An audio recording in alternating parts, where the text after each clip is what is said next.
আসসালামু আলাইকুম এভরিওয়ান। আশা করছি যে যেখান থেকে আমার ভিডিওটি দেখছেন অনেক বেশি ভালো আছেন। তো আমি আজকে বাজারের যে খোলা সেমাইটা পাওয়া যায় সেটাই রান্না করে দেখাবো আপনাদের। তো প্রথমেই বাজারের এই খোলা সেমাইটা কিন্তু প্রথমে অনেক বেশি ভালো করে ভেজে নিতে হবে, এই জন্য আমি ভেজে নিচ্ছি। এর মধ্যে দিয়ে দিয়েছি একটু ঘি দিয়ে ভাজলে আমার মনে হয় ফ্লেভারটা অনেক বেশি ভালো আসে, এই জন্য আমি ঘি দিয়েই ভেজে নিই সবসময়। একটু লাল লাল করেও ভেজে নিয়েছি। সেমাইটা আসলে বেশি সুন্দর করে ভাজা হলে সেমাইটা গলে যায় না, খেতে ভালো লাগে। তো এখানে নিয়ে নিয়েছি দুধটা আমি সুন্দর করে জাল দিয়ে নিচ্ছি। অনেক বেশি ভালো করে ঘন করে জাল করে নিতে হবে দুধটা। তো জাল করা মাঝে আমি এই পর্যায়ে একটু দিয়ে নিব হচ্ছে দারুচিনি আর এলাচ।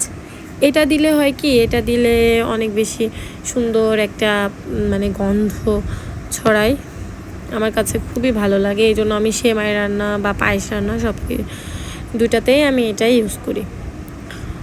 তো এলাচ দারুচিনি দেওয়ার পরে দিয়ে দিলাম একটু চিনি। আসলে চিনিটা আপনাদের পছন্দ মতো দিবেন।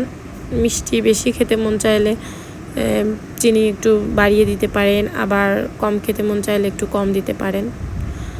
তো আসলে আমার কাছে মনে হয় যে মিষ্টি আমার বেশি ভালো লাগে, এই জন্য আমি চিনি একটু দিয়ে দিলাম, একটু বেশি করেই দিলাম আর কি।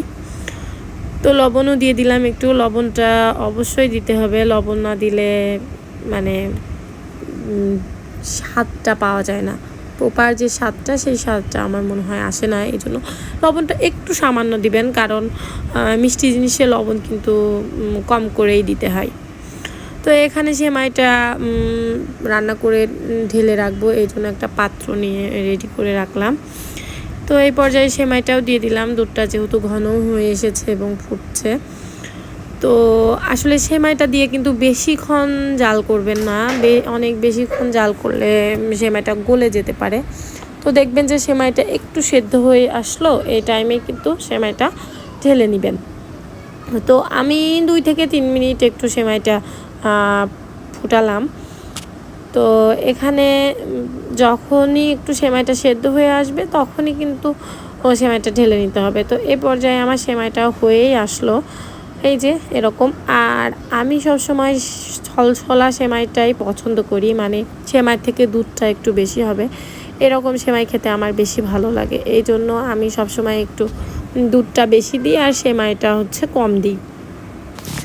তো আপনারা কিন্তু আপনাদের পছন্দ মতো রান্না করে নিতে পারেন, আপনারা শুকনো করেও রান্না করতে পারেন, কিন্তু আমি শুকনা সেমাইটা মোটামুটি পছন্দ করি না।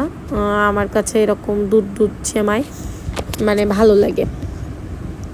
তো এই পর্যায়ে আমার সেমাই রান্নাটা হয়ে আসলো, আমি এখন ঢেলে নিচ্ছি পাত্রের মধ্যে। তো আসলে মনে হচ্ছে যে দুধটা অনেক বেশি, কিন্তু না, এই গরম অবস্থায় কিন্তু একটু মনে হয় যে বেশি ঢলঢলা হবে, কিন্তু আসলে না, একটু ঠান্ডা হয়ে আসলেই কিন্তু একদম, এই যে দেখতে পাচ্ছেন, একদম টেনে নেবে। তো এই পর্যায়ে আমি আপনাদের একটু চামচ দিয়ে নেড়ে দেখাচ্ছি, এই যে ঠিক এরকমটা হবে। অনেক বেশি মজা ছিল সেমাইটা, আপনারা কিন্তু অবশ্যই বাসাতে এরকম ট্রাই করে দেখতে পারেন, অনেক বেশি ভালো লাগবে। তো ধন্যবাদ ভিডিওটি দেখার জন্য, পাশে থাকবেন।